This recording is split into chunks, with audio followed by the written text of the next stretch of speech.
বাজে বজ্রে আমার মধুর বাসি, কুসুমে মোর অমল হাসি, আমারই সন্ধানে বেকুলিত তটিনীর ক্ষুরধারা। রবি শশী গ্রহ বলে আমার ইচ্ছাতে চলে, আমি আমার করি ধ্যান। আমি সবার নমস্য, আমি সবার উপাস্য, আমাতে বিশাল বিশ্ব, আমি তার বিশেষ কল্যাণ। আমাতে কর্মকাণ্ড, আমাতে বিশাল ব্রহ্মাণ্ড, আমাতে অনন্ত দিবা বিভাবরী।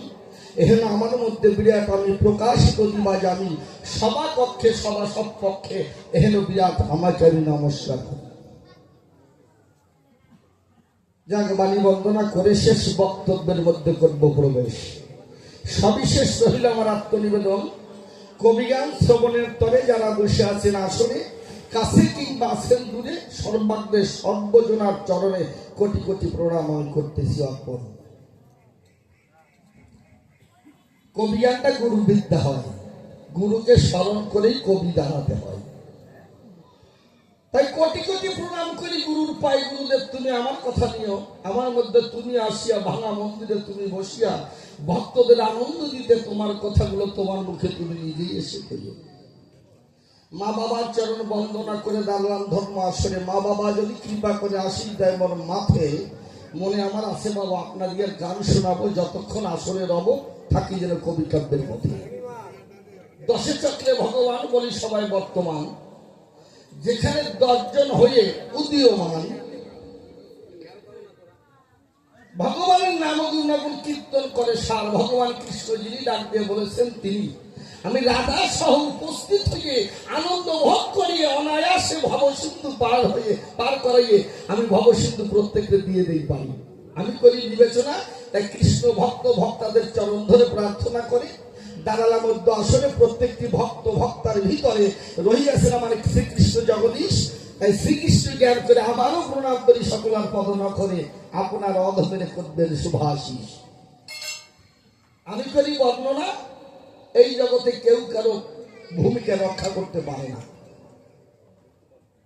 পারে কতটুকু? শুধু একটা পক্ষ ধরে দাঁড়াতে পারে। জানেন যত বিজ্ঞ নয়, তাই শ্রীকৃষ্ণের পক্ষ ধরে আমি হলাম দণ্ডায়মান। মনে আমার আছে ভাবো, নারদের কিছু প্রশ্নের জবাব দেব হয়ে শ্রীকৃষ্ণ ভগবান। আপনারা আমার কথা বলবেন, আমাকে আশীর্বাদ দেবেন। নারদের গান করেছেন শ্রবণ। এক ভক্ত আসলে দাঁড়ালো, পুরাণ ভক্ত তো প্রণাম রলো, ডাক দিয়ে সভাতে জানাই যে দয়া করে সরকার মশাই কথা বলবেন, আমরা একটু বেদের আলোকে আর ভাগবতের আলোকে আলোচনা শুনবো, এইভাবে আলোচনা করবেন। এর বাইরে আলোচনা শোনার ইচ্ছা অভিপ্রায় প্রকাশ করি না আসরের গায়ে। আমার নারদ আসরে দাঁড়ালো, পূর্ণ বেদটাকে সম্পূর্ণ নিষিদ্ধ বা বন্ধ করলো। আমার মনে হয় বেদে তার নাই অধিকার। বেদটাকে বর্জন করে গীতাকে সার করি, ভাগবতকে আশ্রয় করে সেই কয়েকখানা প্রশ্ন করলো সভ্য সবার ঠাই।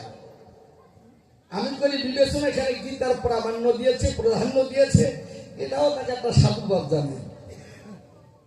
বলি আপনাদের কাছাকাছি মনে পড়ে 8-10 বছর আগে বড় সরকার মশাইয়ের সাথে এই গীতা নিয়ে আলোচনা করেছিলাম, প্রশ্ন ছিলাম।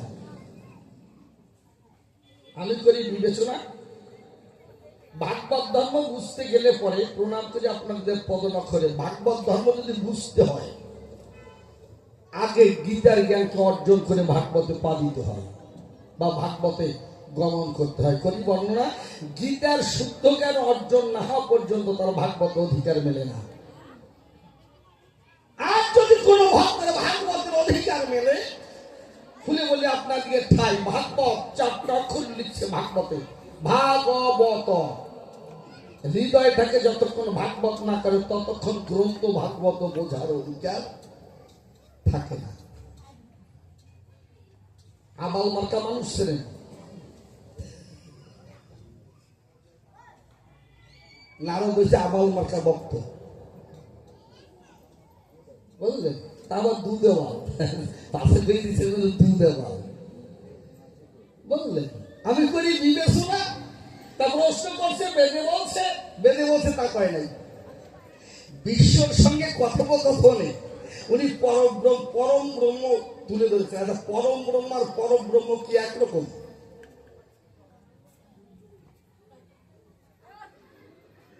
কি বলবো বলেন?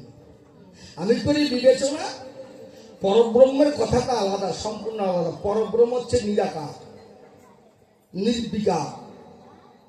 সেখানে জন্ম মৃত্যুটা আমাদের লেখা।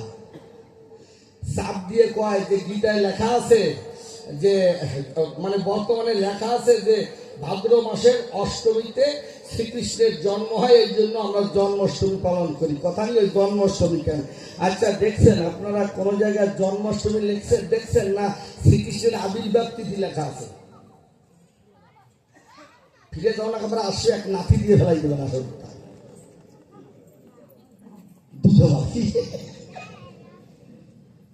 না, আগে সাবধান করি মানা, একে অপরের দোষ আপনারা দেবেন না, আমরা দেবো যতটুকু পাই। মাতুব্বাড়ির খাতে আপনাকে নাম লেখাই নিয়ে আসছে, ওটা আবির্ভাব তিথি, আবির্ভাব তিথি আর জন্ম, এটা কখনো এক কথা না। প্রশ্ন করবে বুঝে শুনে প্রশ্ন করো, কোয়াও তো ভালো, কান্দা করো কি বলবো? সবার ধারে গীতায় বলছে কি,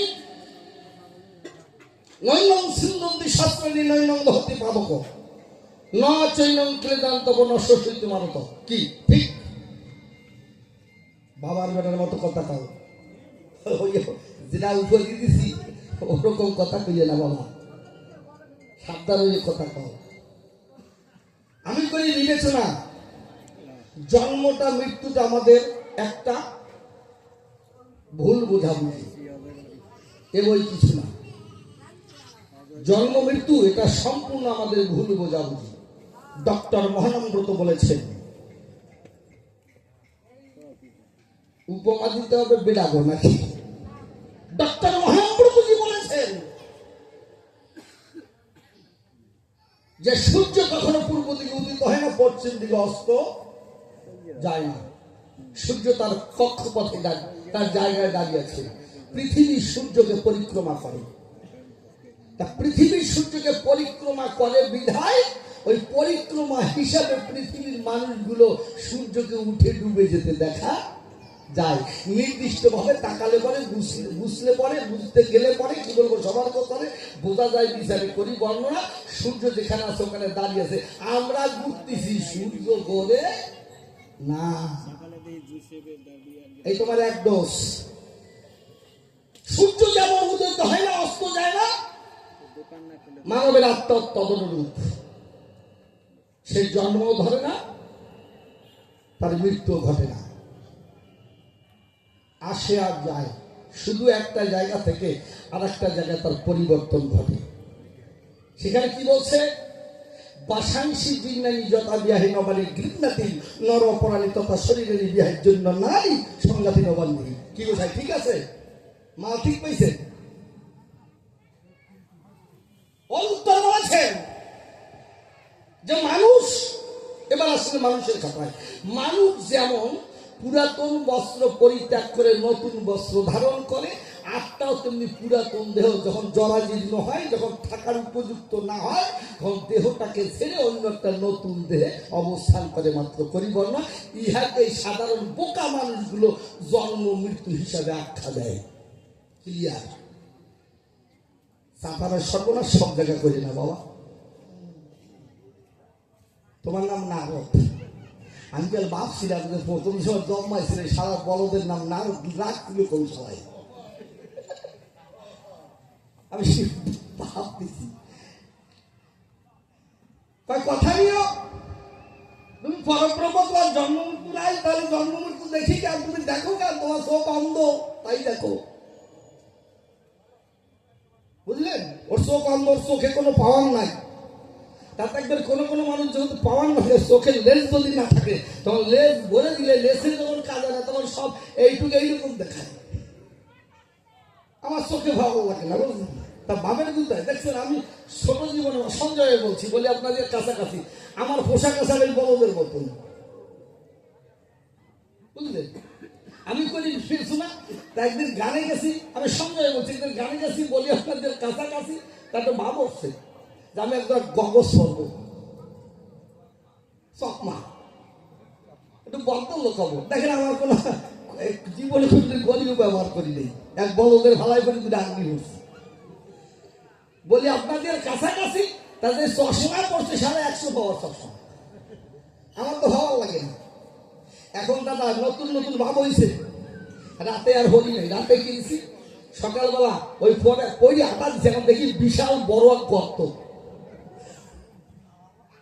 দাদা আমার তো ভালো নাই, ওনার তো আছে, মালে দেখাচ্ছে পাও দিচ্ছে। দাদা যে পাও দিতে গেছি কাকি হয়ে গেছি, সারা চশমা গুলো এমন ভাবে মেঝে জীবনে আর কোনোদিন পাওয়ার আলা চশমা কিনবো না।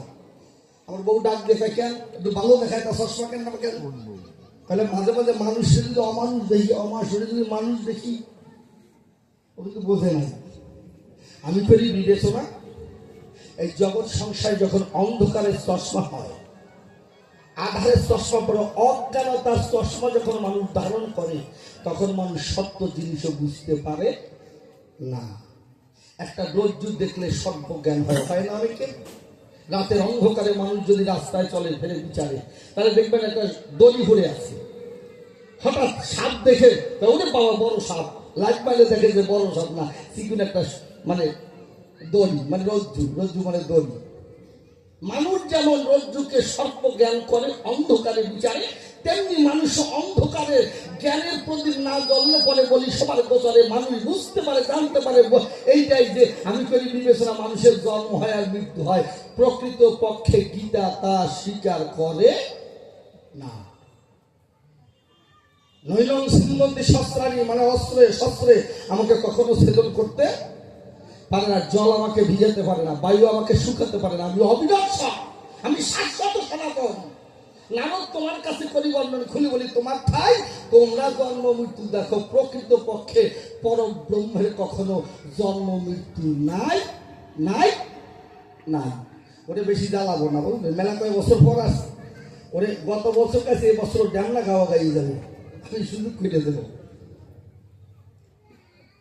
যদি বেদে বলেন, বেদে কি বলছে? ন জায়গাতে মিলে কবি করছে না কুতচিত ন ববুব করছিস, তা তুমি কথা নিও ন ববুব করছিস, এর অর্থটা তুমি আসলের মধ্যে বুঝাই দিই। এত যদি আমার পাওয়ার থাকে যে বেদের পরম ব্রহ্ম জন্ম মৃত্যু নেই, ন ববুব করছিস, এইটার অর্থটা কি? ফাজলিমি করো কার সাথে? ও নারদ, তোমার 7 ঘাটের জল এক ঘাটে বসে খাওয়াবো।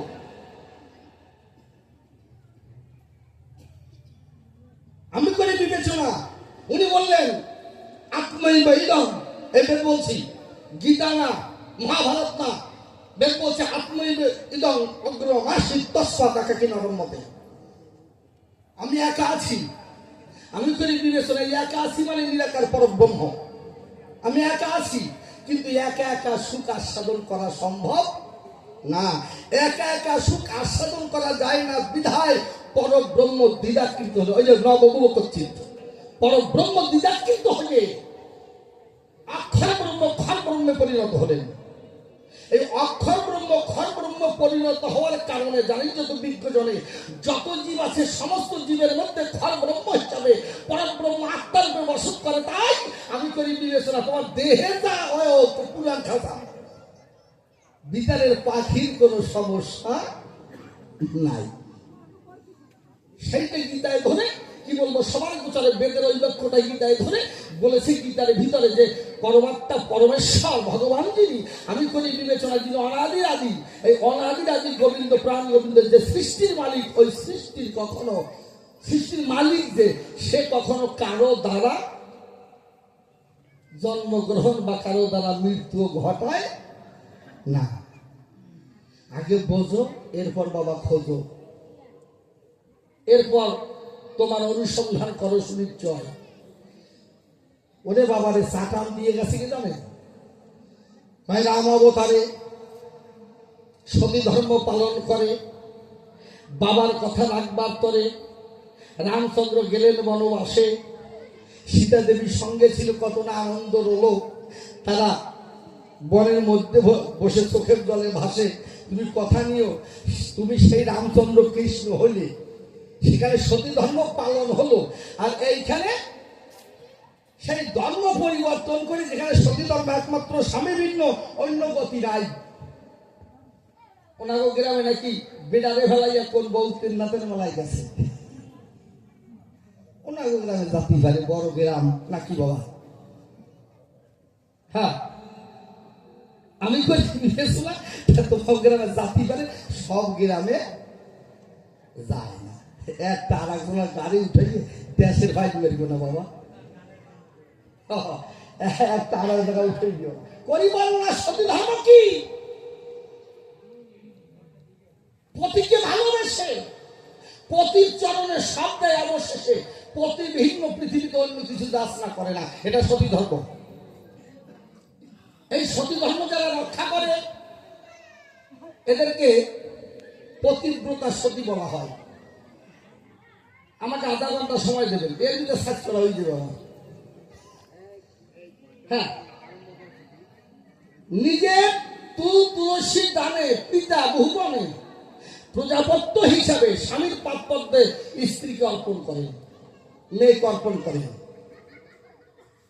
সে ভার বহন করে বিধায় বিবাহ করে সতী ধর্ম পালন করে ওই স্বামীর কাছ থেকে শক্তি নিয়ে এসে সতীত্ব ফলায়।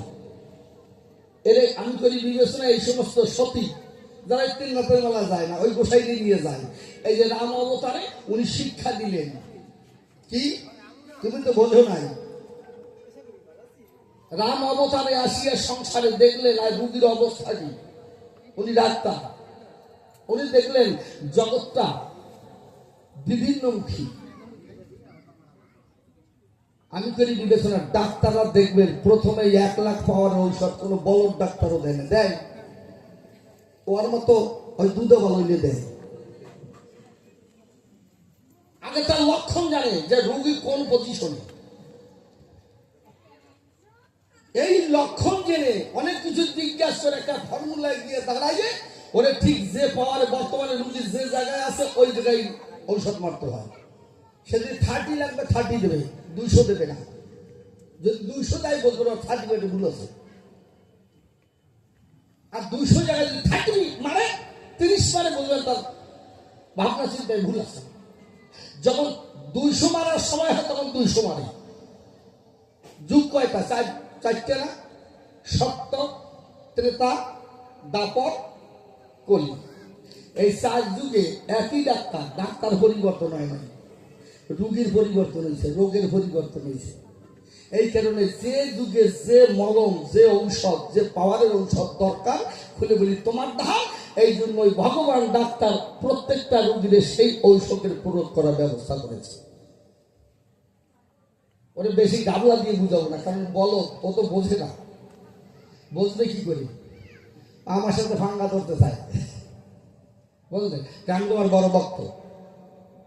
আমি বললাম শোন, এই পৃথিবী কেন অনন্ত কোটি পৃথিবী চলছে আমার একটা চোখের ইশারায়।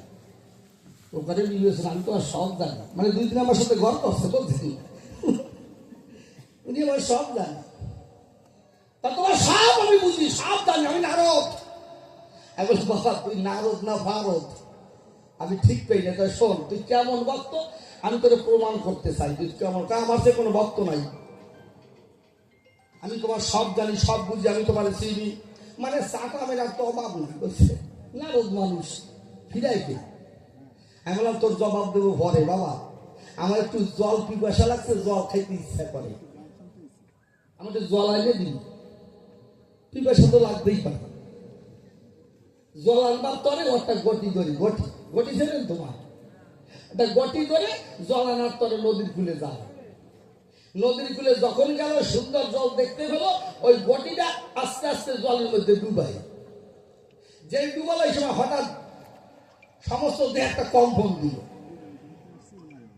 কি জানো কি হয়, যে কম্পন দিয়েছে কি বলবো আপনাদের কাছে। এখন গটির দিক তাকায়, দেখে কি যে গটি নাই, কলস হয়ে গেছে। মানে গটি পরিবর্তন হয়ে কলসি হয়ে যায়। ওখানে বিবেচনা ছিল গটি, আসলাম হাতি, কলস হইল কোন জায়গায়, ওটা দেখে যে ঠিক কলস হয়ে গেছে, খুব বড় একটা কলসি হয়ে যায়। ওখানে বিবেচনা যদি কলসি গটি কলসি হতে পারে, তাহলে আমি নিজে হাত দিয়ে দেখি, ওর জায়গা নরম বসলে ওই জায়গায় দেখতেছি কত বড় ননসেন্স। দেখে যে নিজের চেয়ারাই কেমন একটা মাইয়ে মাইয়ে ভাব হয়ে গেছে। নিজের দিক চাহিদা কিন্তু দুপুর বাজে ভাই। হ্যাঁ, ভঙ্গ হচ্ছে সারা যায়, বুঝলেন? নাস্তা আরম্ভ করেছে, নদীর ফুলে কেউ নেই। এই সময় তাকাই দেখে কি কিছু ধীবর ছিলেন যাইলে যাদের কয়ে ওই ধীবররা মাছ ধরে ওরা ওই নৌকে নিয়ে ধায়। আমি করি বিবেচনা, হঠাৎ মাঝি দেখতে পাইছে কি যে মালিক সুন্দর একটা মেয়ে জল আনতে যায়। মালিক তাকাইয়ে দেখে যে এমন সুন্দরী, ভগবানের সাইজ করা মাল, বুঝলেন না? তাকাই দেখে যে জীবনে এরকম সুন্দর জিনিস দেখছে, এই নৌকা লাগা। নৌকা তো লাগাইছে, কেউ নাই, 2-4 কিলোমিটারের মধ্যে কেউ নেই। ওই বলছে ওর আদেশ করছে, মালিক আদেশ করছে, ওরা দাঁড়িয়ে যাইয়া দোষে বলাৎকারটা করবো না, ওরা দাঁড়িয়েছে। আর সিট দিয়ে মানুষ পাবে কোন জায়গায়? মানুষ ডাকার আগে বলে আপনাকে পুরো ভাগে মুখ চাপিয়ে ধরে চুলের মুঠি নাড়বে, চুলের মুঠি ধরে ওই গুড়ার মধ্যে বলিস। হ্যাঁ, গুড়ার মধ্যে বলে ওরা যায় সরিয়ে। এখন চিন্তা করে যে এই মাল নেবে কোথায়, বহন করবে কি? নতুন জিনিস আমি, হ্যাঁ নারদ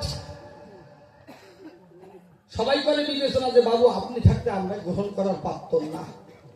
ওই সহপাঠী যারা আছে বুঝলেন, ওই যে মালিক মানে যে দিওয়ানের প্রধানজন, ওনার বিয়ে করতে হয়েছে। দাদা ওই যে জল আনতে গেছে, কলসি আছে, ওর মনে নাই যে ভগবানকে জল খাওয়াবো। আমি করি বিবেচনা ওই বাড়িতে থাকে, আস্তে আস্তে স্বামী স্ত্রীর ব্যবহার হয় প্রকৃতির নিয়মে। দাদা 13টা জল নিয়ে জন্মায়, 13টা। হ্যাঁ, আবালের আগে একটু কি বসাইছি না জানেন যে তুই বিজ্ঞানে 13টা ছেলে মেয়ের জন্ম ধরে বৃদ্ধা হয়ে যায়, দাঁত নাই, গালে কথা বলতে পারে না, মানুষ চলে গেছে সরল। এখন হঠাৎ ভাবে কি যে কতদিনের কলসি, আমার বিয়ার কলসি, একটু জল আনতে যাই। বুড়ো মা একটা বৃদ্ধ হয়ে গেছে না, 13টা সন্তানের মা, জল আনতে যখন গেল যেই ডুবালো, হঠাৎ একটা জাকি দিল, চাই দেখে যে কলসি সেটা নাই, সেই গতি। নিজের দিক টাকাই দেখে যে সেই চামড়া যে দৌড়ানো ছিল, কুসকানো ছিল, তাও টানটো নিয়ে নাড়ো দিয়ে গেছে। দেখে যে আমি তো নাড়ো করলাম, কাজটা করলাম কি? দৌড়ে এলো আমার ধারে, জলের গতি রেখে বিচারে চোখের জলে ভেসে ভেসে আমার চরণে ক্ষমা চায়।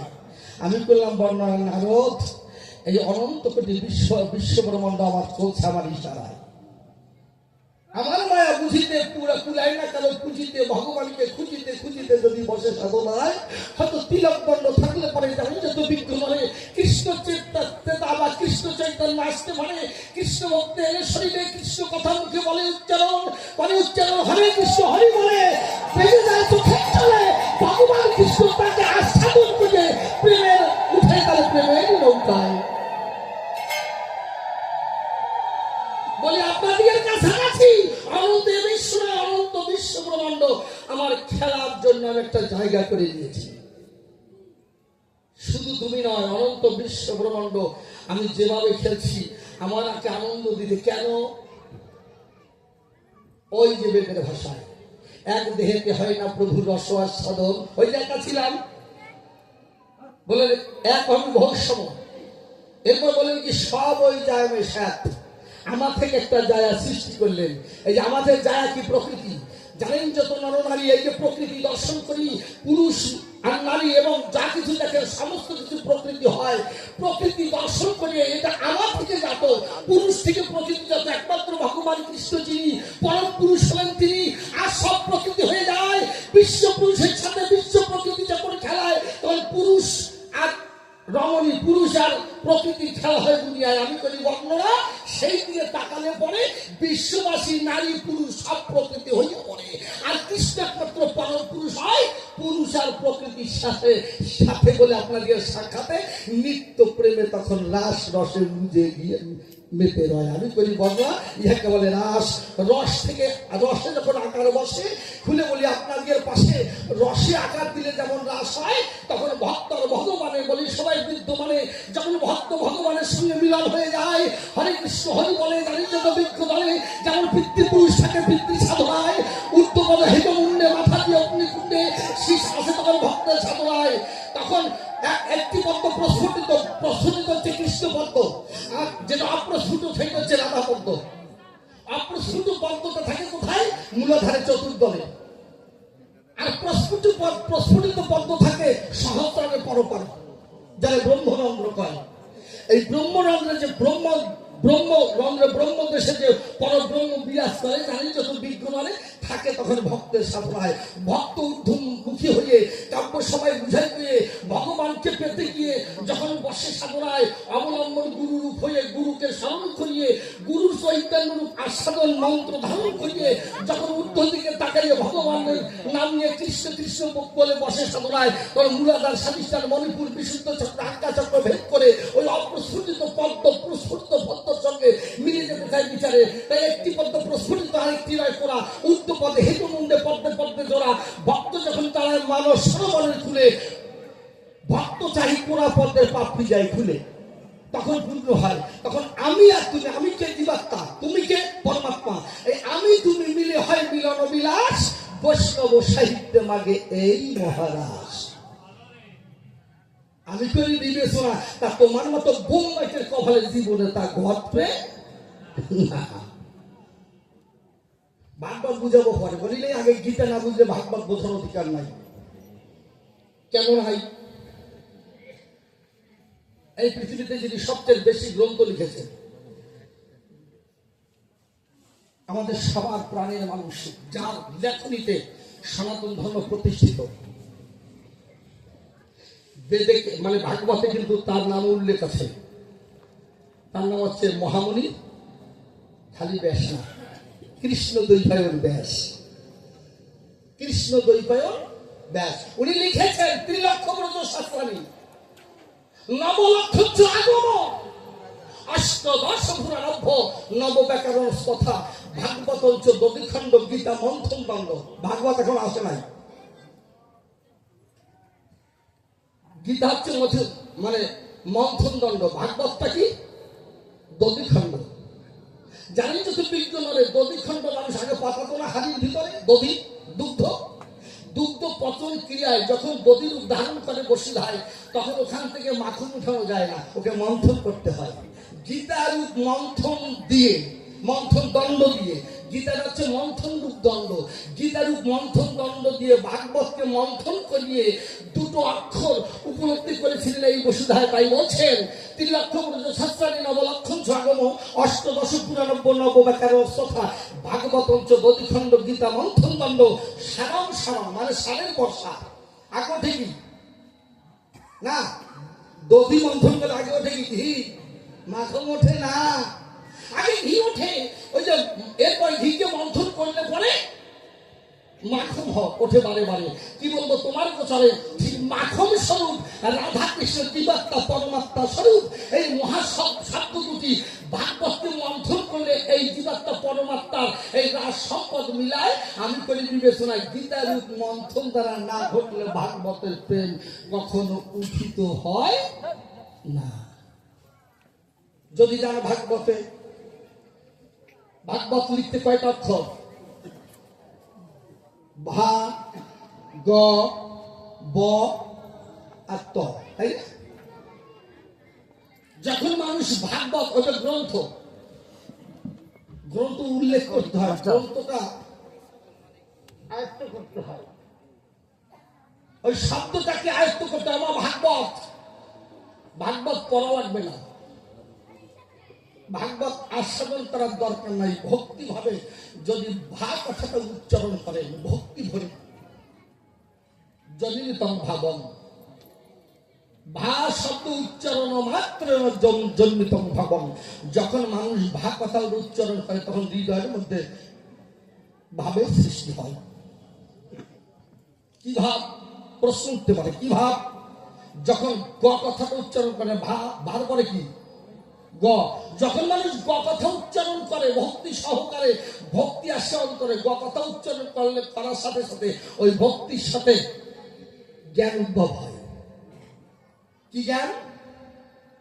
ভাগবতীয় জ্ঞান। ভা উচ্চারণ মাত্র ভাবের সৃষ্টি হয়। গ কথা উচ্চারণ করার সাথে সাথে জ্ঞানের উদয় হয়। কি জ্ঞান? প্রশ্ন, কি জ্ঞান? শাস্ত্র বলছে গ কথা উল্লেখ করার সাথে সাথে ব্রহ্মজ্ঞানের সৃষ্টি হয়। যখন একটা মানুষের ব্রহ্মজ্ঞানের সৃষ্টি হয়, জানি যত সুবিচার আমি করি বর্ণনা, তখন হৃদয়টা ভাগবত হয়। তখন হৃদয়টা ভাগবত হলে ত কথা উচ্চারণ করার সাথে সাথে তোর স্বরূপ দর্শন, একমাত্র গোবিন্দের শ্রী দর্শন করা যায়।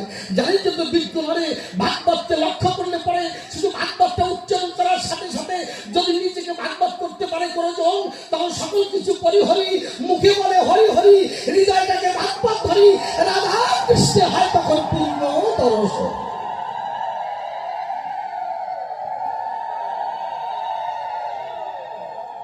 আমি করি বর্ণনা, এ হচ্ছে ভাগবত। প্রেমের গ্রন্থ ভাগবত দুইখানা। কয়খানা? দুইখানা। একখানা হচ্ছে গ্রন্থ ভাগবত, যিনি ব্যাসদেব লিখেছেন, মহামুনি ব্যাসদেব লিখেছেন, এইটার নাম গ্রন্থ ভাগবত, যাকে মহাপুরাণ বলা হয়। কি ভাগবতকে মহাপুরাণ বলা হয় না? আমার সমস্যা হচ্ছে, তোমরা তাড়াতাড়ি এসো।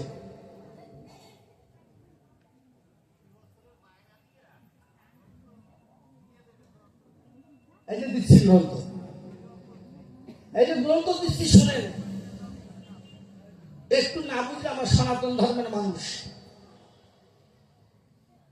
আমি নয়, আপনি নয়, স্বামীজি বিবেকানন্দ গর্ব করে বলেছিলেন, আমি হিন্দু বলে নিজেকে গর্ববোধ করি। কোন মানুষটা বলেছিলেন? যে মানুষটি পৃথিবীটাকে ঝাঁকি দিয়ে সনাতন ধর্মকে প্রতিষ্ঠিত করেছিলেন চিকাগো শহরে, উনি বলেছিলেন, আমি নিজেকে হিন্দু বলে গর্ববোধ করি। আমি করি বিবেচনা। এবার আসুন গ্রন্থ ভাগবত। আর দুটো ভাগবত বলবো, একটা হচ্ছে হৃদয় ভাগবত, যার চার কথা উচ্চারণ করার সাথে সাথে সমস্ত দেহটা ভাবে উদ্বেলিত হয়। ওই ভাবে উদ্বেলিত হওয়ার সময় যখন ভাগবত আস্বাদন করে, এবার গ্রন্থ ভাগবত। এই যে বসে আছেন সবাই ভাগবত, যারা বসে আছেন সবাই ভাগবত। আর এখানে একটা গ্রন্থ ভাগবত, তাহলে এটা আলাদা না? একটা গ্রন্থ ভাগবত আর একটা হচ্ছে প্রত্যেক হৃদয়ে ভাগবত। একটা হৃদয়ে ভাগবত আর একটা গ্রন্থ ভাগবত। যখন নিজেকে হৃদয় ভাগবত প্রতিষ্ঠিত করলেন, তখন গ্রন্থ ভাগবতে যখন নয়ন দেবেন, তখন তার অবস্থা কি হয়? মানুষের সবসময় অবস্থান এক থাকে না। আমি যখন গাড়িতে ছিলাম তখন যে ভাব, এখনের ভাব কি এক আছে? মাও আমি এক। ভাবের পরিবর্তন হয়, স্থানকাল পাত্র ভেদে ভাবের পরিবর্তন। ভাগবত পাঠ করছেন, এক ব্যক্তি ভাগবত পাঠ করছেন, ভাগবত পাঠ শুনতে শুনতে সবাই আপ্লুত হয়ে যাচ্ছেন। একে অপরকে যখন বুঝতে পারলো আমিও ভাগবত, তুমিও ভাগবত, তাহলে তুমি যদি ভাগবত হও তাহলে তোমার মধ্যে গোবিন্দ আছে। আর সে ভাবছে তুমি যদি ভাগবত হও তাহলে তোমার মধ্যে তো প্রাণ গোবিন্দ আছে। একজন আর একজনকে গোবিন্দ জ্ঞান করে যখন জড়িয়ে ধরে, দেখবেন ভিতর যে আবিলতা, কুটিলতা, এগুলো আস্তে আস্তে দূরীভূত হয়। তখন নিজের বিচারগুলো ফিরে আসে, আমি জীবনে বড় অপরাধ করেছি, আমার জন্য ভাগবত ধর্মের মতি হয়। এই ভাগবত ধর্মটাকে নিজেকে সাজাতে গিয়ে সুন্দর একটা হাজার লোকের আসর মিলিয়েছেন। ভাগবতকার ভাগবত পাঠ করতেছেন। ভাগবতে বাবা সবার অধিকার নাই। যারা ভাগবত পড়েছেন দেখবেন কিছু কিছু জায়গায় ইন্দ্রিয় বিচলিত যে মানুষগুলো, ইন্দ্রিয় পরিচালিত যে দেহগুলো, এই দেহে কিন্তু ভাগবত প্রেমের উপযুক্ত নয়। ভাগবতটা পড়তে গেলে, বুঝতে গেলে নিজেকে আগে ভাগবতের মতো সাজাতে হয়। কোটি কোটি জন্ম হয়তো হতে পারে, ওই তাই না? চোর আর সাধু তো তোমার মাল সব। তাই চোর বানাই, একজন সাধু বানাই, খেলা দেখার কারণ এই ছিল তোমার খেলা। আমি করি বর্ণনা, আমি ভাগবত আস্বাদন করছেন, সবাই ভাগবত আস্বাদন করছেন, উনিও ভাগবত পাঠ করছেন। এই সময় একটা লোক তাজা মোটা, ওর নাম রঘু। ওর ব্যবসা হচ্ছে চুরি করা, ডাকাতি করা। আমি দেখাচ্ছি ওই খেলাটা, যে খেলাটা বলছে না, আমি চোর দিয়ে কি খেলা খেলাই, সাধু দিয়ে কি খেলা খেলাই। চোরকে সাধু বানাই, আবার সাধুকে অনেক সময় চোরও বানাই। সেটা বলবো ঘরে ঘরে। যদি প্রশ্ন করেন যে সাধু চোরাই কি করে, তাও বুঝাই দেবো। মা চোর চুরি করে, ডাকাতি করে, ঘরে ছেলে মেয়ে নাই করে, স্ত্রী বলছে করছে বর্ণনা। শোনো, তোমার আমার বিবাহ প্রায় 26-27 বছর, আমাদের কোন পুত্র সন্তান কন্যা সন্তান ভগবান দিলেন না। তাহলে আমি আর তুমি দুইজন মানুষ, তোমার তো মানে ডাকাতি করা লাগে না। চলো আমরা দুজন ভিক্ষা করে খাই। ও তো 26 চুরি কত 32 বছর করে চুরি করে, ডাকাতি করে, কিন্তু চোর হইলেও স্বভাব ভালো। যার অনেক আছে ওর কাছে টাইলে নিয়ে এসে, যার কিছু নাই তাকে দান করতে। ওই যে নিজের সন্তান নাই, একজনের কোটিপতি আমার, সে কাউকে কিছু দেয় না, কৃপণতা অবলম্বন করে, ওর কাছ থেকে কেড়ে নিয়ে যে খেতে পারে না ওর উজাড় করে দেয়, খালি হাতে সংসারে ফিরে যায়। স্ত্রী একদিন করজেনে ডাকতে বলে, স্বামীর ধারে সারা জীবন ডাকাতি করে আমাদের আর্থিক উন্নতি ঘটাতে চাও, আমি করি বর্ণনা। ভগবান আর্থিক উন্নতি ঘটাতে চাইলে আমরা তাতে চলে না। ভগবান যদি না চায় তাহলে এভাবে ডাকাতি করে মানুষকে ক্ষতি করা ঠিক না। বললেন কে? ব্যর্থ স্ত্রী, মা হতে পারলেন না যে স্ত্রী। হয়তো সামান্য একটু লোভে একটা মা হতে পারলে এই স্বভাব তার নাও আসতে পারত। কথাটা বিবেচ্য বিষয়। স্ত্রীর হাত ধরে স্বামী বললেন, এতদিন পরে একটা ভালো কথা বলেছিস, আমি তোকে স্পর্শ করে, আমি তো প্রস্তুতি নিচ্ছি, তোকে স্পর্শ করে কথা দিলাম, আজকে জীবনের আমি শেষ ডাকাতি করব। যদি আমার মনের বাসনা পূর্ণ হয়, আর কোনোদিন আমি ডাকাতি করব না, চুরি করব না। স্বামী বাড়ি থেকে যখন বের হয়, আমার স্ত্রীর কর্তব্য কি? স্বামী যেন ভালো থাকে। স্ত্রী করজনে ঈশ্বরের কাছে প্রার্থনা করে, ভগবান কথা নিও, এতদিন পরে আমার স্বামীর সুমতি হয়েছে, তুমি তাকে করুণা করিও। আমি করি বিবেচনা, আমরা যে অপরাধ করি হয়তো শেষের দিনে ভগবানকে কিছু বলতে পারবো না, সাহস নাই, কিন্তু এইটুকু প্রার্থনা করি তুমি ওরে করুণা করো। আমরা ছেলে মেয়ে সংসারের মুখ দেখতে পারলাম না, অন্তত যেন তোমার চরণ থেকে আমরা বঞ্চিত না হই। না জানি ভগবান কোথায় বসে কি বলবো, আপনাদের পাশে কথাটা অবশ্যই করিলেন শ্রবণ। একটা গামছা ঘাড়ে নিয়ে বলি, কাব্য সবাই দাঁড়াইয়ে আপন মনে করতেছে কমন। দুপুরবেলা দেখে কি, একটা বাড়িতে অজানা বাড়ি, একটা বাড়িতে হাজার হাজার লোক আসে আর যায়, প্রত্যেকের তিলক মাখা, দাদার সঙ্গে তিলক মাখানো। বলছে, ভাই কোথায় গিয়েছিলে? মানে ডাকাতি তো রাত না হইলে করা যাবে না, সময় তো কাটাতে হবে। কোথায় গিয়েছিলে? বলছে, আমরা পাঠে গিয়েছিলাম। কি পাঠ? শ্রীমদ ভাগবত পাঠ। ও ভাগবত পাঠ, তো ও তো ডাকাতি করে জীবন গেছে, তো ভাগবত কোনোদিন শোনে না। বলছে, তাহলে তোমাদের এই দেশ কেন? বলে এসছে ভগবানের বেশ, ভগবানের ভক্তের বেশ। বলছে, আমি করি বর্ণনা, আমি কি শুনতে পারবো? ওর দিদা আসছে, আমি ডাকাতি করি, আমার শোনার অধিকার আছে কিনা। ওই লোকটা করল ধরে ডাকবে, বলছে ওই লোকটার ধারে, বাবার এটা কারো ব্যক্তিগত জিনিস নয়, এ প্রেম যে কোনো জায়গায় দাঁড়াতে পারে। ওই লোকটা বলছে, তাহলে তুমি আমার কথা নেবা, আমি জীবনে কোনোদিন ভাগবত শ্রবণ করিনি, আমার একটু সময় আছে, তাহলে তোমার অঙ্গে আমার একটু অঙ্গ দেবা। তুমি তো ভাগবত আসল থেকে আসছো? বলে হ্যাঁ। একে অপরকে জড়িয়ে ধরে ওই লোকটা বলছে, ভগবান কথা নিও। এই লোকটা জীবনে ভাগবত শ্রবণ করে নাই, ও যেন ভাগবত শুনে সঠিক পথে গিয়ে গোবিন্দ দর্শন করতে পারে, তুমি তার একটা ব্যবস্থা করে দিও। ভক্তের পরশে, মনের হরসে মনটা কেমন যেন সাদা হয়ে গেল। গামছাটা মাথায় দিয়ে বলি কাব্য সবাই দাঁড়াই দিয়ে ওই যে নিজের দেহটাকে ভাগবত স্বরূপ করেছেন, লোকের আড়ালে গিয়ে দাঁড়ায়। আমরা কেউ চেনে নাকি আবার দেখি ভাগবত আলোচনা হচ্ছে আর সবাই গড়াগড়ি যাচ্ছে, একে অপরকে জড়িয়ে ধরে বলছেন ভাই কত অপরাধ করেছি, সংসারে আসিয়া মায়ায় মায়ায় ঘিরিয়া ঘিরিয়া একে অপরকে কত আঘাত দিয়েছি, আজকে সকল অপরাধ ক্ষমা করে দিল গোবিন্দ ভগবানের চরণের স্থান দেয়, তুমি একটু আশীর্বাদ দিও। এক ভাগবত আর এক ভাগবতের মাথায় হাত দিচ্ছে, এরকম ভাগবত অনুষ্ঠান হচ্ছে। ওই লোকটা দেখে কি যে বাহ খুব সুন্দর একটা পরিবেশ, আমি আর একটু সময় কাটাই, একটু ভাব লেগেছে। হঠাৎ দেখে কি যে গোপীরা ভগবান কৃষ্ণকে, মদন মোহন কৃষ্ণকে গোপীরা সাজাচ্ছে, নবঘন শ্যামকে বিভিন্ন অলঙ্কারে সাজাচ্ছে। কি অলঙ্কারে? সোনা, সব সোনার জিনিস।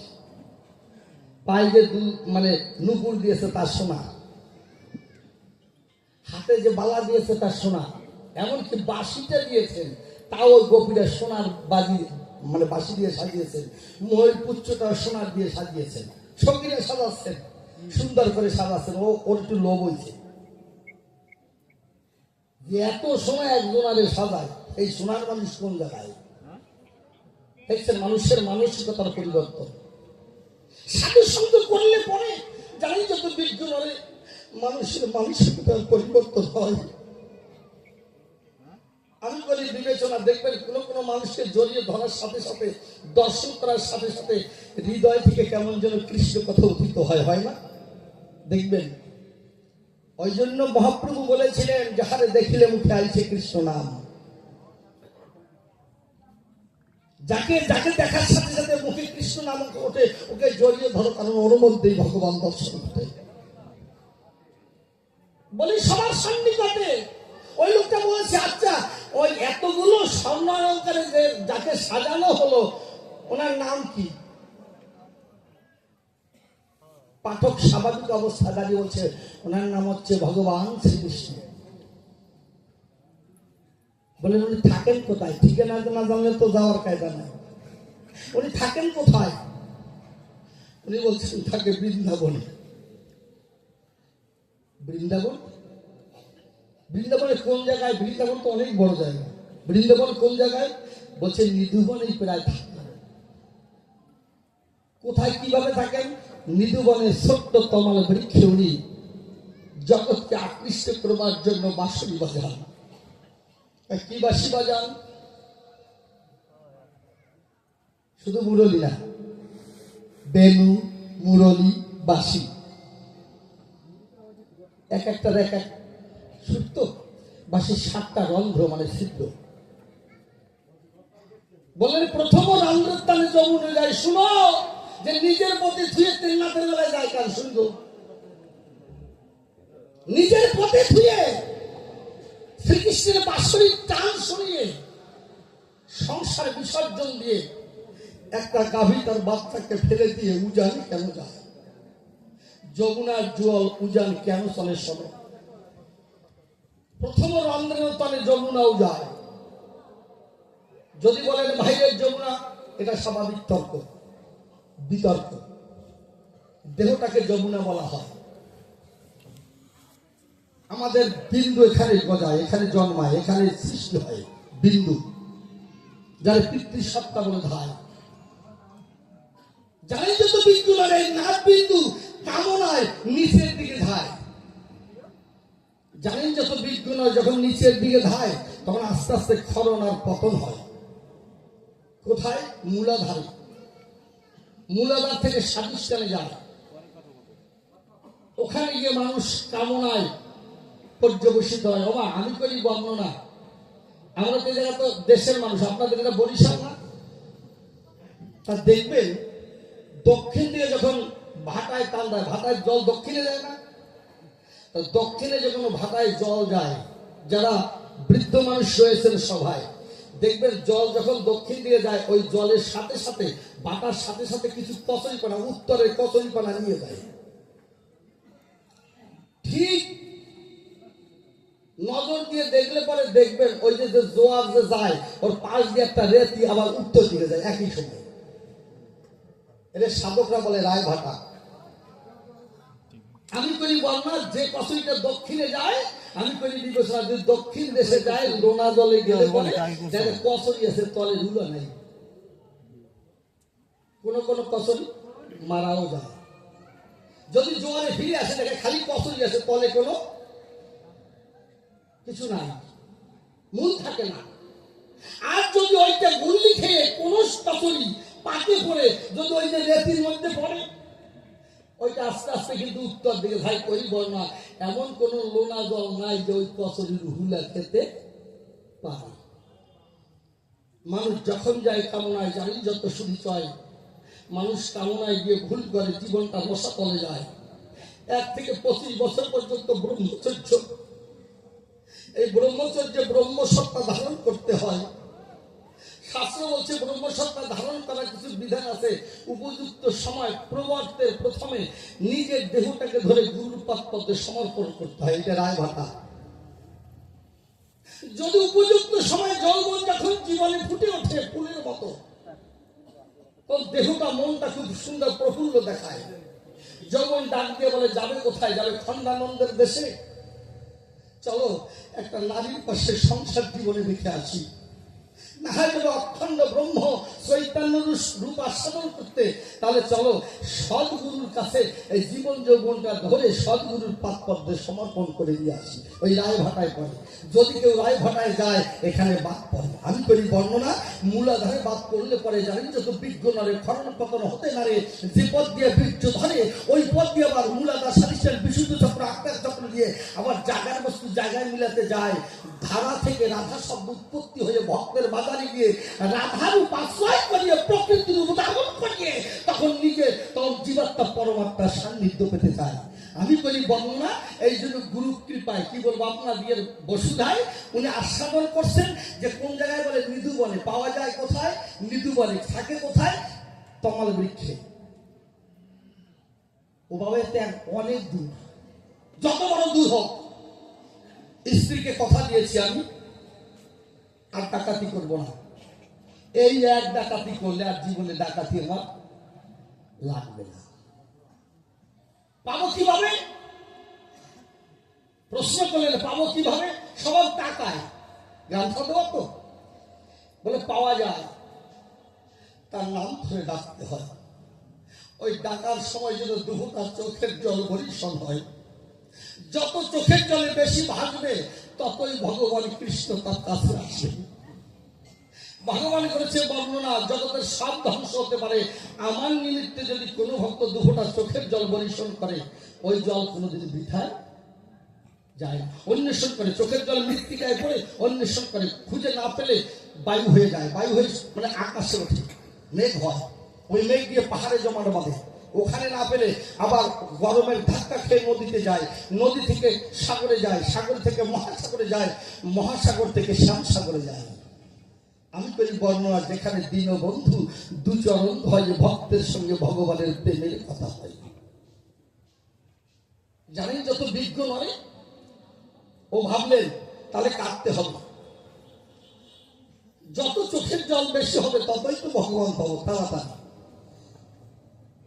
ওই স্থান ত্যাগ করে হরে কৃষ্ণ হরি বলে অধরে আপন মনে করেছে গমন। আমার যত বনের মধ্যে ঢোকে, যত কৃষ্ণ নাম করে, তত এই বাহিরের যে ক্যাসকেসি বলে তাই না, জনগণের রোল আস্তে আস্তে হারাইয়ে যায়।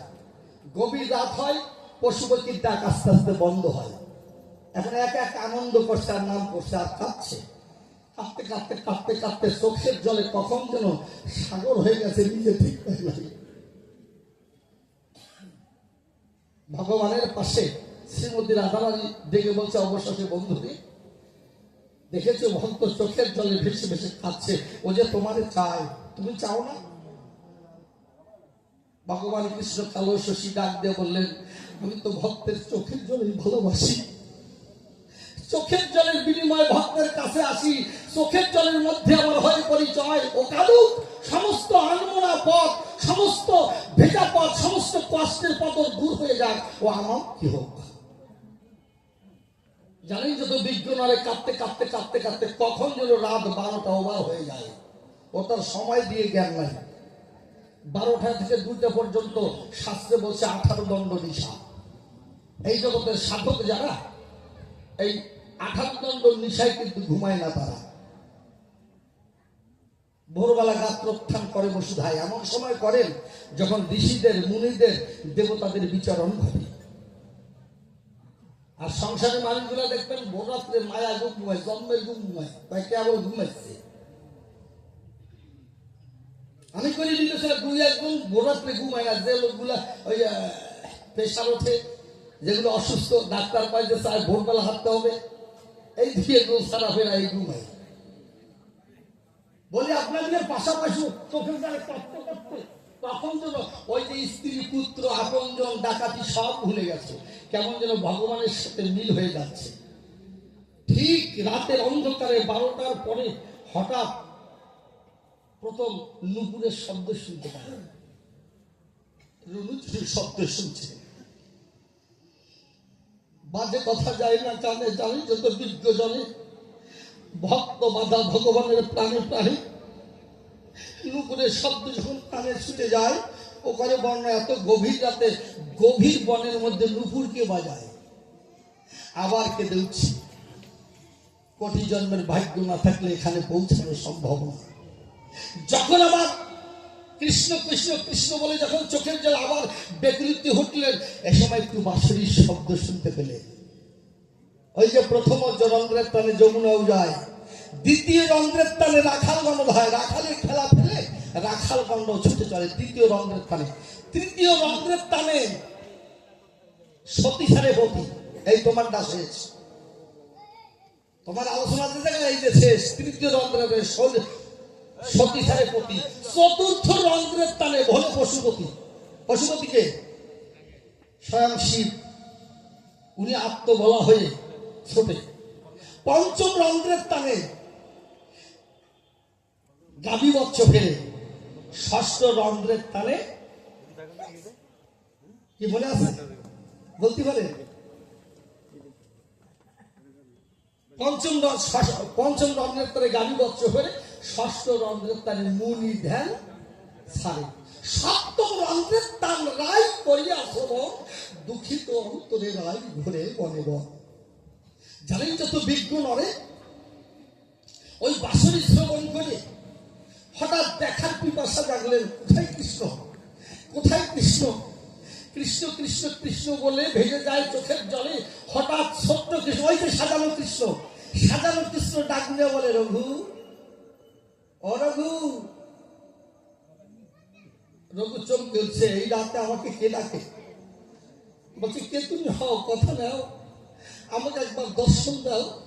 কৃষ্ণ কৃষ্ণ কৃষ্ণ বলিয়া আখির জলে ভাসিয়া যখন এভাবে অন্তরটা যখন এভাবে হতে চাইল বিলক্ষণ, তখন বললেন, তোমারে ছাড়িয়া প্রভু রহিতে না পারি প্রভু। তুমি প্রভু জীবনের সার, নাহি দিলে তব মুখ দূরে যায় সব সুখ, চারিদিকে হেরি অন্ধকার। তুমি কৃষ্ণ অন্তর্যামী, তোমারও বিহারে আমি প্রাণ ত্যাগ করিব নিশ্চয়। তুমি আমার কথা হবে একমাত্র দর্শন দেবে, ভক্তের মানে রাখিবার তরে আমার কৃষ্ণ দয়াময়। ভক্ত আর ভগবানের মিলনের তরে জানেন যত বিদ্যু লড়ে, ভগবান দর্শন দিলে ভক্তের তরে, ভক্ত ভগবানের হইল পরম মিলন। আমি করি বিবেচনা, এটা মানে হৃদয় ভাগবত, হৃদয়টাকে ভাগবত না করলে ভগবানের দর্শন ঘটে না।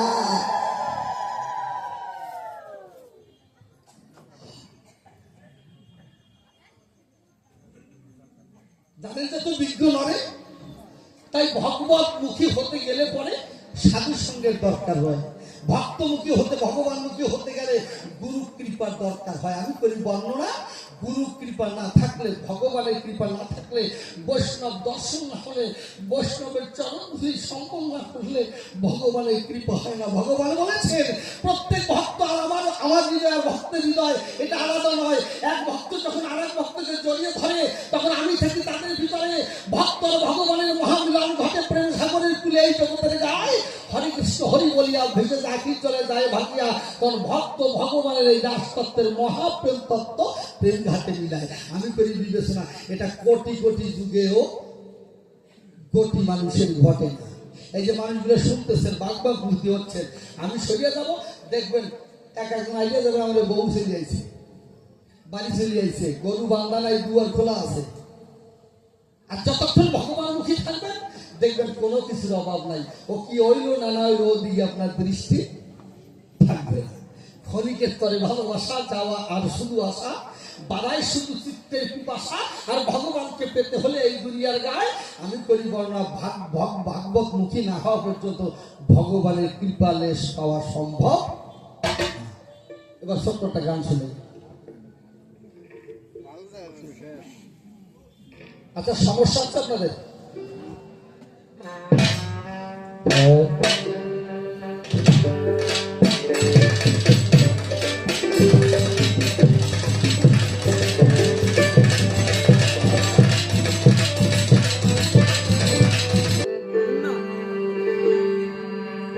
ওরে আমার কথা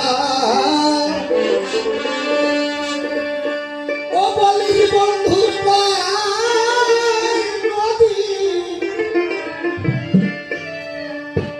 ও নদী যদি দেখা ও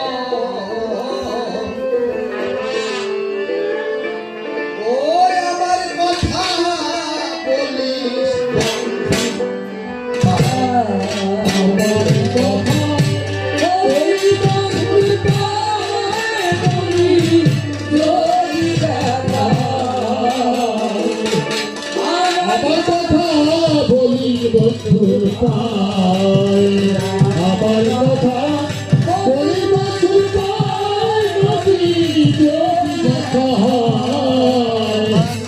আমার কথা বলি বন্ধুর পায়। আমি তার লাগিয়া ও কাঁদিয়া নদী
আধার রাতি তারা জলে সারা রাতি তেমনি এই গুলাঠি পাখি আসি হবে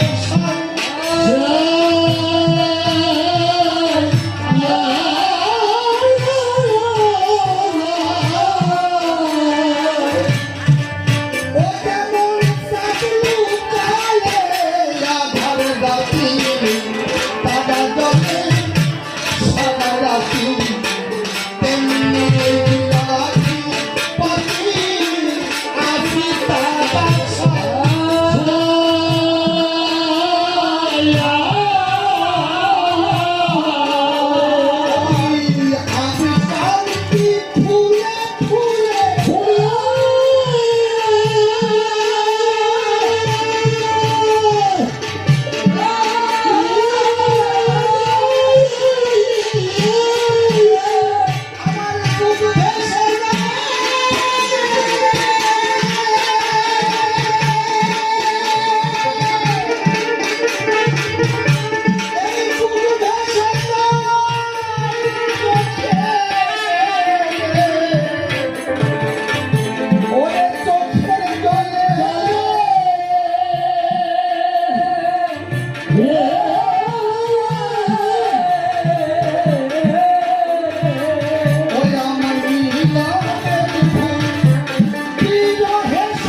যদি দেখা হয় আমার কথা বলি বন্ধুর প্রায় আমার কথা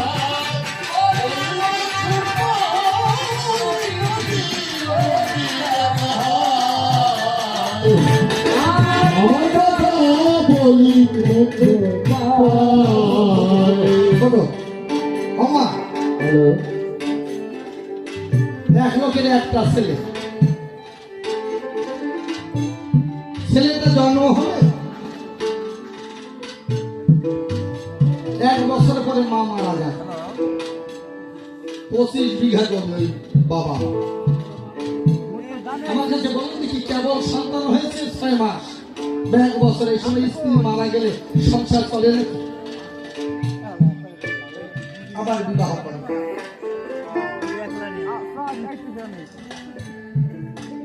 ওই বড় ছেলের দিক তাকাইয়ে সন্তান নিলেন না। 10 বছর সরে যায়। এই সময় ভাবছে যে ওর তো একটা চাহিদা আছে, মা হতে চায়। 10 বছর পর একটা সন্তান নিলেন, ছেলে সন্তান। এই 10 বছর পরে সন্তানটা নেবার পরে ওই বড় ভাইকে, ও ছোট ভাইকে খুব ভালোবাসে। কেন? মার ভালোবাসা পেতে চায়। আমি করি বর্ণনা, বাবা দ্বিতীয় বিবাহ করলে প্রায় আগের পক্ষে ছেলের মেয়েদেরকে তেমন বেশি ভালোবাসা, প্রায় সব জায়গায় না, কিন্তু ওই ছোট ছেলেটাকে এত ভালোবাসে যাহাতে মায়ের ভালোবাসাটা পায়। ছেলের বয়স, ছোট ছেলের বয়স 2.5 বছর, তাহলে বড় ছেলের বয়স 12.5 বছর। আমার বাড়ির পাশে নদী, প্রত্যেক দিন ও স্নান করাতে যায়। হঠাৎ 2.5 বছরের ছেলে মা, ওই যে পরের মা, ও মাও মারা যায়। ছোট ছেলের বয়স 2.5 বছর। প্রত্যেক দিন ওই নদীতে স্নান করতে যায়, প্রচুর খরস্রোতা বহমান। 5.5 বছর পরে ও ভালো মন্দ একটু বোঝে। ছোট ভাই বয়স 2.5 বছর, কান্দে নিয়ে স্নান করতে যায়, আবার ফিরে আসে। ওখানে বিবেচনা, বাবার 25 বছর 25 বিঘা সম্পত্তি। আগে একা ছিলাম, একা পেতাম, এখন তো 2 ভাগ হবে। শয়তান গাড়ে হচ্ছে।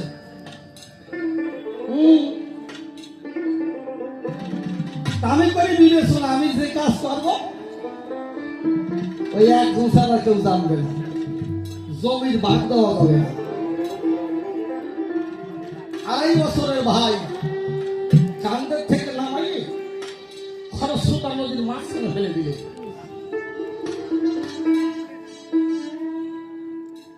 আড়াই বছর বয়স তো কথা ফুটেছে, তাই না? চিৎকার দিয়ে বললেন, দাদা বাঁচাও। ভাবলেন কাজটা করলাম কি, একটু সম্পত্তির লোভে পড়ে ভাইটাকে ফেলে দিলাম জলের ভিতরে। চেষ্টা করলেন, ঝাঁপ দিলেন, কিন্তু গঙ্গা সরিয়ে দিলেন। ভাই হারাইয়ে যায়, কেউ জানে না। কাঁদতে কাঁদতে বাড়ি আসলেন, বাবাকে বললেন, ভাই কোথায়? বলে, আমি তো জানি না। তুই তো জানিস? বলে, না, আমিও জানি না। বাবাকে বললেন, আমার ভাই নাই, আমি ওই সংসারে থাকবো না। ওই যে 25 বিঘা সম্পত্তির মায়া, যার জন্য ভাই হারালাম, ওই জমিও আমি আর কোনদিন ভোগ করবো না। 12.5 বছর বয়সে সংসার ত্যাগ করে বড় ভাই বিদায় দিলেন, সন্ন্যাসী হলেন। বিশাল এক সন্ন্যাসী। 12 বছর বয়সে সন্ন্যাসী হলে বোঝেন অবস্থা কি।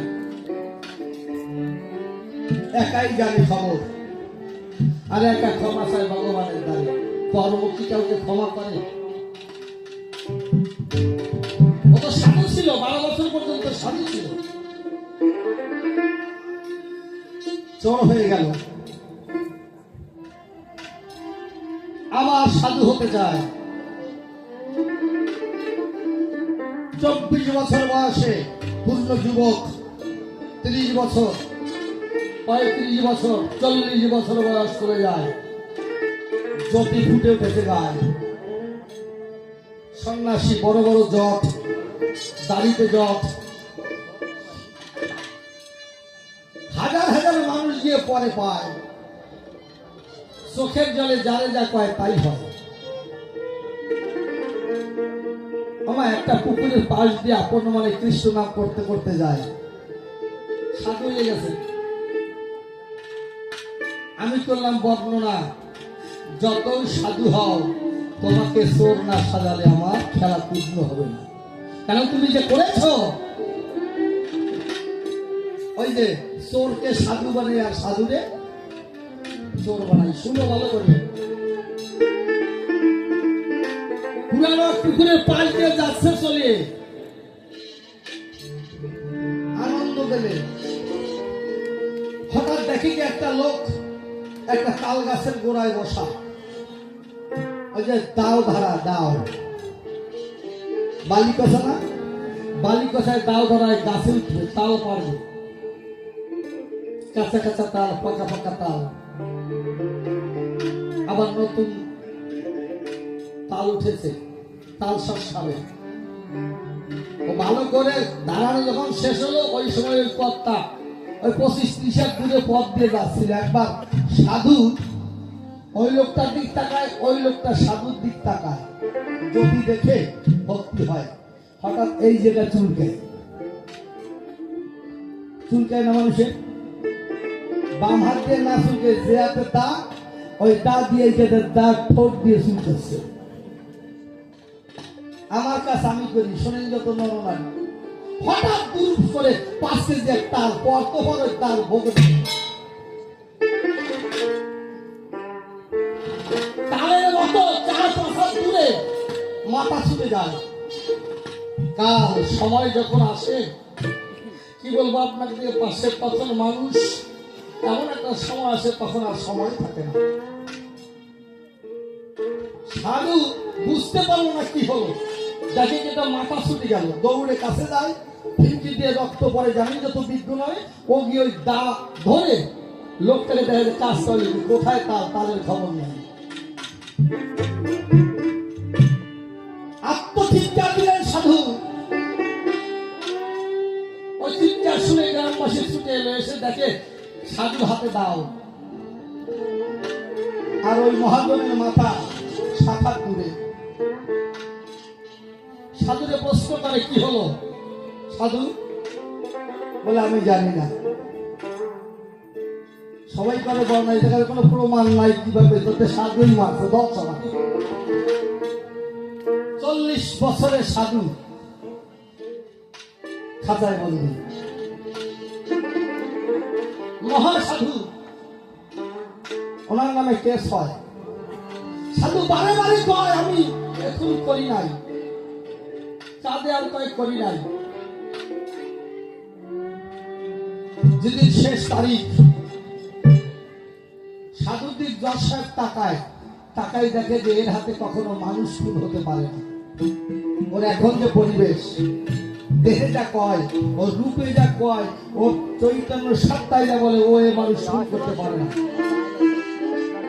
লিখতে যায়, সাধুদিক তাকানোর সাথে সাথে ফাঁসি উঠে যায়। উনি বেকসুর খালাস লিখবেন, লিখতে যায় ফাঁসি হয়ে যায়। দিন তারিখ ধার্য হলো, জজ সাহেবের প্রাণীকে দেখল যে জীবনে কত রায় দিয়েছি, আজকের রায়টা আমার মনে হয় মনের বিরুদ্ধে। ওর দিক তাকালে মনে হয় না যে মানুষ খুন করতে পারে। জেলারকে খবর পাঠালেন, জেলার কথা নাও, যার আগামী দিন ফাঁসি হবে ওকে নিয়ে আসো, ওর সাথে আমি প্রাইভেট আলাপ করবো।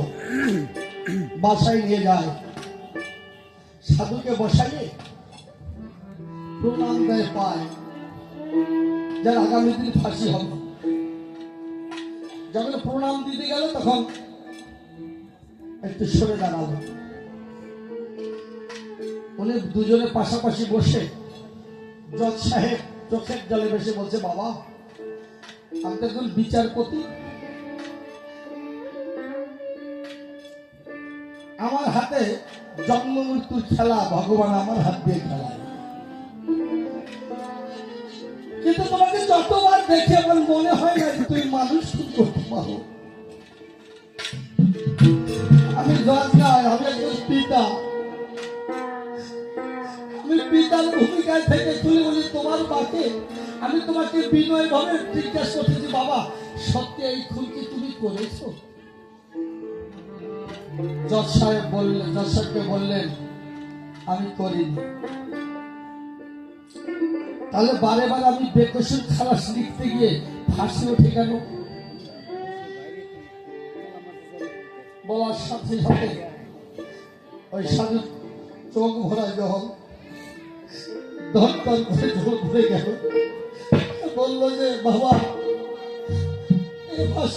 এই ফাঁসি এটা ভুল নয়, আমি বলি বর্ণনা, এই ফাঁসি আপনার সঠিক, আমি খুন আমি করি নাই, বলি আপনার কাছাকাছি, তবে আমি জীবনে একটা খুন করেছি।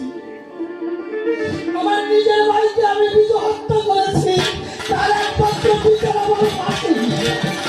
আমি সাধু বলে আমার ক্ষমা নেই। আমি বলি বর্ণনা, ভগবান কাকে কখন সাধু বানায়, কাকে সাধু থেকে চোর বানায়, এটা ভগবান ওই আর কেউ বলতে পারে না। কর্ম হল জীবনের সাক্ষী স্বরূপ। কি বলবো আপনাদের ধারে মানুষ কখন কিভাবে বিপদে পড়ে সব ভগবান করেন করার বসধায়। কি বলবো তোমার ঠাই, যখন মাতা গান্ধারী বলেছিলেন যে তুমি চলে যাচ্ছ কেন, হে কৃষ্ণ তুমি তো সুখের দিনে চলেই যাবে, আমার বুকে যে কত জ্বালা তুমি বোঝো না। 100 পুত্র যার মরে তুমি সুখে থাকতে পারে? আমি সেদিন বলেছিলাম বাবা কি বলবো তোর ঠাই, নিরপেক্ষ হয়ে দাঁড়া। দেখ আমি যেমন ধর্মরাজ যুধিষ্ঠিরের আনন্দে হাসি খুলে বলি, তোর ধাম ওই তোর সন্তান দুর্যোধন যেদিন আত্মচিৎকারে মারা গেল, ওই কান্নার ভিতরে আমি কৃষ্ণ ছিলাম। আমি সুখেও আছি, আমি দুঃখেও আছি, মানুষকে খেলার মাঠে ছেড়ে দিয়েছি।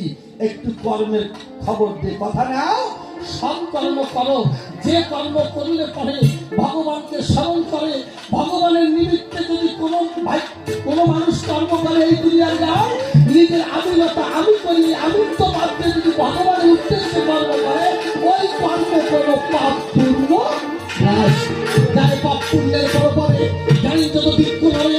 এই জন্য নিষ্ঠার কর্ম করতে গেলে পরে ভগবানকে সাক্ষী রেখে, ভগবানকে উপস্থিত রেখে কর্ম করলে তার সুখ দুঃখ লাগে। যেমন আমি করে বিবেচনা, তেমনি সুখে দুঃখে আমি স্বর্গে আছি, স্বর্গে আছি, নরকে আছি, অনন্ত কোটি বিশ্ব ব্রহ্মাণ্ড করে আমি তার মধ্যে আছি। আমি করে বিবেচনা, আমি যেখানে নাই ও কোনো জায়গায় না।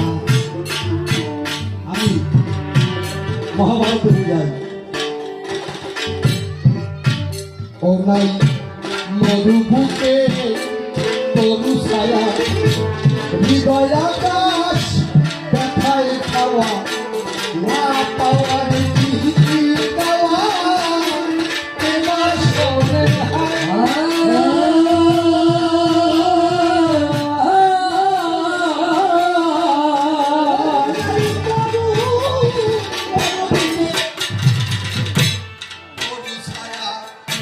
হৃদয় আকাশ ব্যথায় খাওয়া, না পাওয়ার গীতি গাওয়া, তোমার শোনে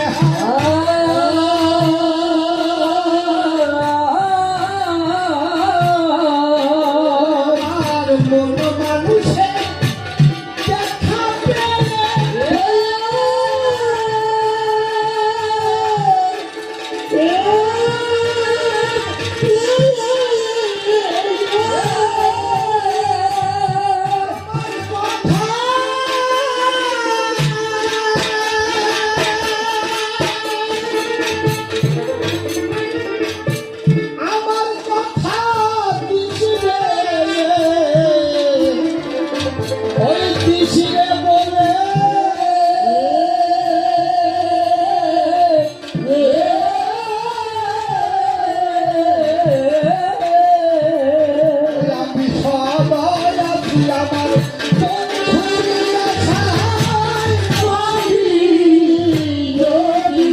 দেখা হয় আমার কথা বলি বন্ধু পায় আমার কথা বলি বন্ধু পায় নদী যদি দেখা হয় আমার কথা বলি বন্ধুর পায় আগুন ধরা আগুন ভাসে বসে আছি তার আশাবাসে ঝলবনানি ভবিষ শ্বাসে তেমন আশা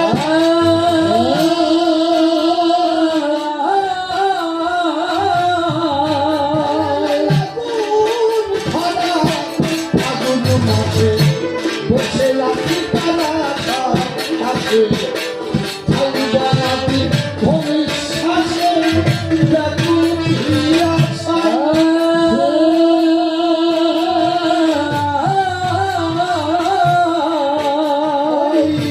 কপিলাতে প্রফুল সন্ধ্যা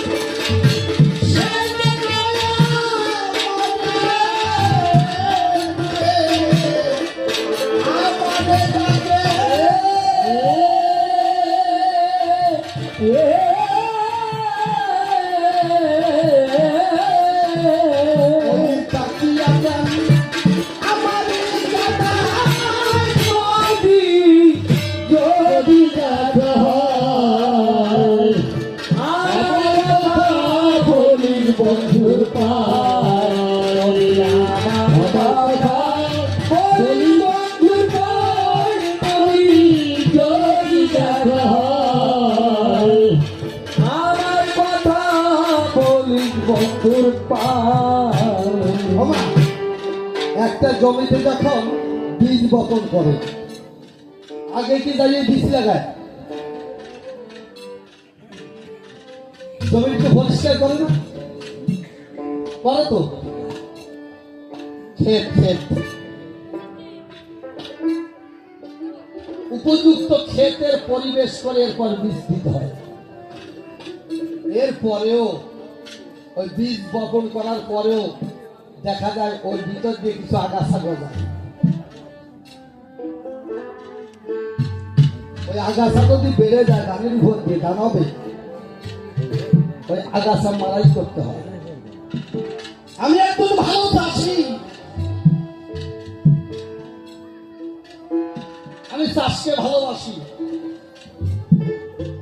আগাছা দমন করে আগাছা পরিষ্কার করে সিদ্ধ গাছগুলো দিয়ে আমার ধান ফলাতে হয় সিদ্ধ ধান হচ্ছে ধর্ম ধর্ম প্রতিষ্ঠিত করতে হয় কি দিয়ে সাধুদের দিয়ে সাধুরা বীজ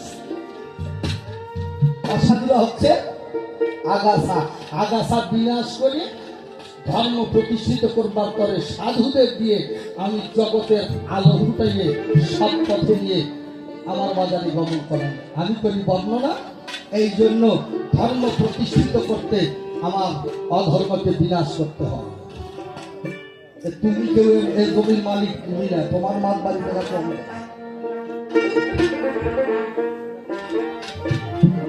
ওই শুদ্ধ বীজ ওটা যেমন ভালোবাসি আশপাশের আবর্জনা পরিষ্কার করে ওই যে সাধুর বেদে ধারণ করছে ও ব্যক্তিগত বলে না আমার মুখী হয়ে আমার কর্মে সে সাধু হয়েছে এই জন্য ওদের পরিষ্কার করা ওদের আমার চরণে স্থান দেওয়ার দায়িত্ব আমার অসাধুদের বিনাশ করে সাধুদের রক্ষা করে আমি ধর্ম সমাজ স্থাপন করি যেখানে ধর্ম নাই ওখানে গিয়ে আমি ধর্ম প্রতিষ্ঠিত করি ছিল ধর্ম এখন নাই এইখানে আমি দিয়ে ধর্মের দোহাই আমি সাধুদের প্রত্যাহার করে আমার বাজারে আমি ঠাই দিই তুমি কে কথা কবি গাইলেন ওইখানে গিয়ে কোথায় এদিন নিখিল বলে এমনি ভাবে কত জন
আমার কথা বলি বন্ধুর পায়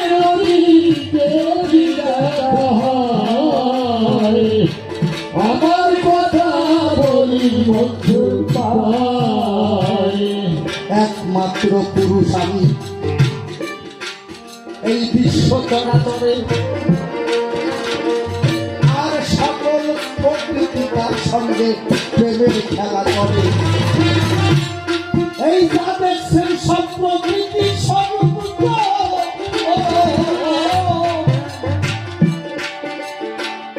এই প্রকৃতি পুরুষ থেকে যাবে, তাই প্রকৃতি পুরুষকে পেতে যায় এই মহান জনের মতো জীবাত্মা প্রকৃতি, পরমাত্মা পরম পুরুষ, যারে পরম ব্রহ্ম কয়।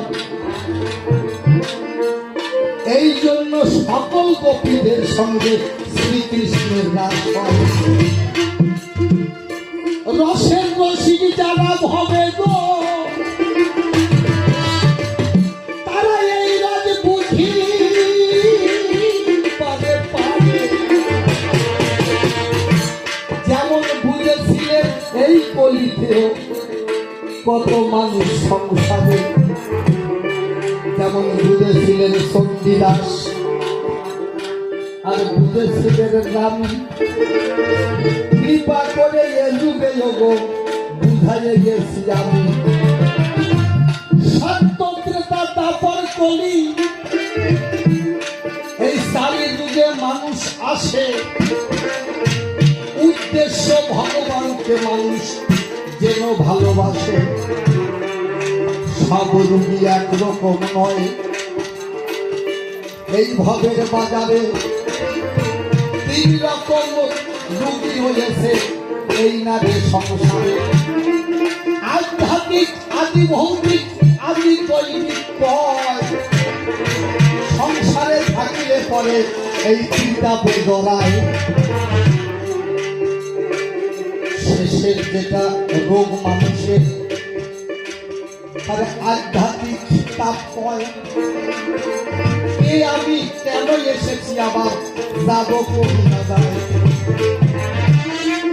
গীতায় দেখবেন 4 প্রকারের ভক্ত গো, আত্মভক্ত বলে যাবে। আত্মভক্ত চিৎকার করে অভাবে তারে সরে। আমার ছেলে নাই ছেলে দাও, টাকা নাই টাকা দাও, খাবার নাই খাবার দাও, ছেলেটারে পাস করাইয়ে দাও। তোমার নামে এই দান করিব, মনের বাসনা ঘুরাও। এরা আত্মভক্ত এ সংসারে গো, আর অর্থাৎ ভক্ত হয়। এরপরে জিজ্ঞাসু ভক্ত গীতার পাতায়, তারপরে দেবী ভক্ত এই না চরাচরে। 4 প্রকার ভক্তের মধ্যে গেলি ভক্ত শ্রেষ্ঠ বিচারে। এরপরও বললাম ডেকে,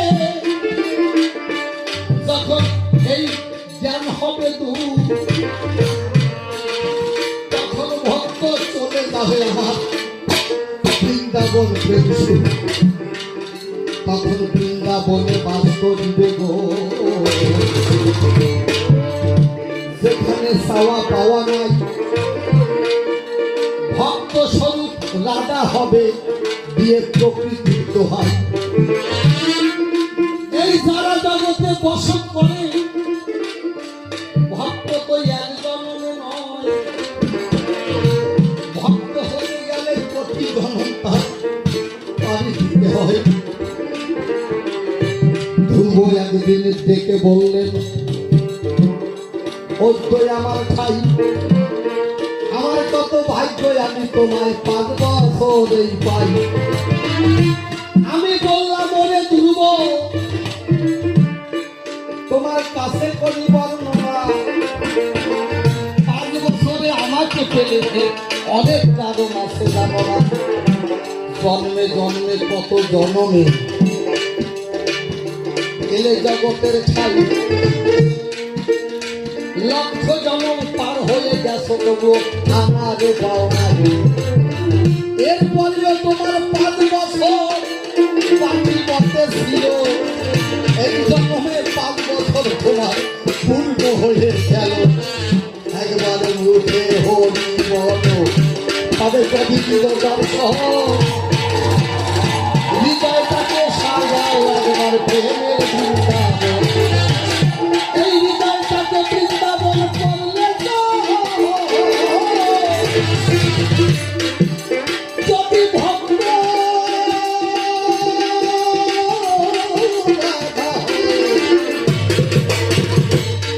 ওই তার প্রেমে বাধা হলে আমি কৃষ্ণ রসময়ে দাঁড়াই সেই জায়গায়।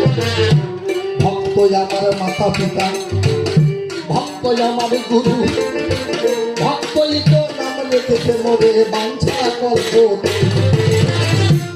ভক্তেতে খাওয়ালে খাই লইলে আমি প্রবাসী যাই। ভক্তের তরি অচল হয়ে গেলে নিজের বৈঠা বাই। আপনারা জানেন বিল্লমঙ্গল তার জাটার বাড়ি থেকে কেউ বলে বৃন্দাবনে রওনা দিলেন, বললেন আমাকে যতটুকু ভালোবাসো এই ভালোবাসাটুকু গোবিন্দ জনকে দান করো। ভগবান দর্শন করলেন, হাঁটা দিলেন। বৃন্দাবনে প্রথমবার যাওয়ার পরে একটা মেয়ে দেখে ঠিক চিন্তার মতো, কাপড় বদলায়। যখন চিন্তার মতো দেখতে পেলেন কাপড় বদলায়, চোখ দিয়ে দর্শন করার সাথে সাথে চিন্তার কথা মনে পড়ল।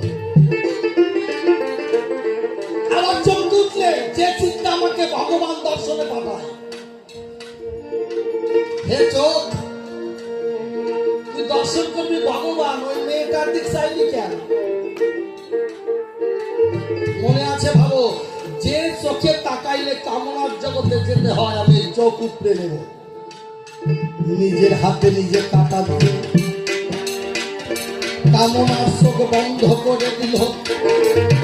সবাই মুখে বলে তখন হরি হরি বলো। চোখ বন্ধ হয়ে গেছে, আর পথ দেখতে পারে না। কেমন করে যাবে বৃন্দাবন, পথ তো সে পেলে না। সেই সময় আমি মদন মোহন ছোট্ট বালকের বেল ধরে দাগে দিয়া বললাম তখন বিল্লমঙ্গলের ধারে, বলো বলো বলো বাবা। ভক্ত আমার মাতা পিতা, এখানে গিয়ে মাতা পিতা বলছে বাবা, ও বাবা তুমি যাবা কোথায়? বাবা বড় আশা ছিল যাবো বৃন্দাবন, যাবো কি করে, আমার নাই তুই নয়ন। বৃন্দাবনের ভগবান দর্শন করবো সে সৌভাগ্য তোমার নাই, আমি কামনায় পড়ে গেছি। ছোট্ট ছেলে ডাকতে বললেন চলো চলো বাবা, আমিও বৃন্দাবন যাব। ভক্ত তখন ভগবানের ডাকে গো, ভগবান করেছে বর্ণনা, আমিও তো বৃন্দাবন যাব, চলো না চলো না। ভগবান এসে প্রথম তার হাত ধরিয়া নিল, একবার যে হরি হরি জয় হরি বলে বলো। ভগবানের কৃপা হতে পারে যখন ভক্ত করে আরো ভালো, ভগবানের ভক্তের ডাকে দূরে থাকবে। তখন কৃষ্ণ কৃষ্ণ কৃষ্ণ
ভগবানের ভগবানের ভক্ত যার ভগবানের ভগবানের মিলন হলো যেখানে মিলন হলো যেখানে ভক্ত ভগবানের মিলন হলে সে মধুর বৃন্দাবন। এই জগৎকে আকর্ষণ করি তাই কৃষ্ণ দয়াল হই আর সকল হয় বলে পতন তার কথায় বাকি বটে নাই, ইশারাতের জবাব দিলাম করমের দোহাই। কারণ তুমি বসে বসে করিবে শ্রবণ, প্রত্যেক প্রশ্নের জবাব করিলাম অর্পণ। দেখি আমার নারদ আবার কতটুকু বুঝিল, আমার তো তা আবার জানা বটে ভালো। আস্তে আস্তে আস্তে আবার হবে জানি গান, এতে পরে গান মধ্যে হবে অবসান। আপনারা বসে বসে শ্রবণ করবেন তাই, আরে এই রইল আপনাদের চরণের দোহাই।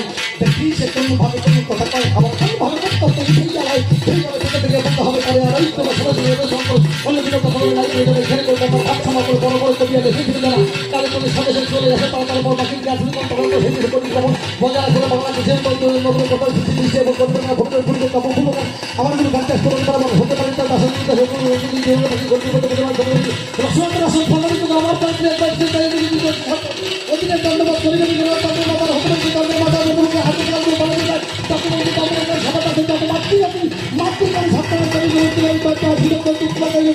এই পর্যন্ত প্রথম আসে সাঙ্গ হয়ে গেল। রাধা কৃষ্ণ প্রতি প্রেমানন্দ একবার হরি হরি বলো।